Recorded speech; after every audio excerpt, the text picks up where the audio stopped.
जीवनामध्ये कमतरता आहे त्यांनी ज्ञानोपरांच्या दरबारामध्ये जाऊन या ठिकाणी ज्ञानरूपी सोनं या ठिकाणी इतर देव तुम्हाला धन देत असेल पण ज्ञानेश्वर महाराज हे काय देतात? ज्ञान देतात. आणि खरं संपत्ती कोणती आहे तर ती ज्ञानाची संपत्ती आहे. ही व्यवहारिक संपत्ती नाही. आपण इतर देवांच्या मागे लागलो ते देव आपल्याला धन देतील परंतु ज्ञानोबारायांच्या मागे लागल्याच्या नंतर ज्ञानोबार तुम्हाला ज्ञान प्राप्त करून देते. ज्ञान 4 पायऱ्या त्या ठिकाणी ज्ञानोबारायांच्या समाधीला आहे. किती सुंदर या ठिकाणी समाधी आहे. संजीवन समाधी म्हणजे श्री ज्ञानोबारायांची आहे.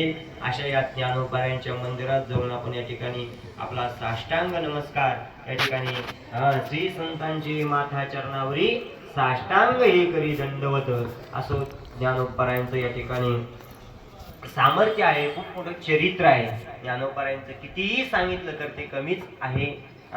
असे या प्रकारे आपण या ठिकाणी थांबू. सर्वांनी दर्शन करा.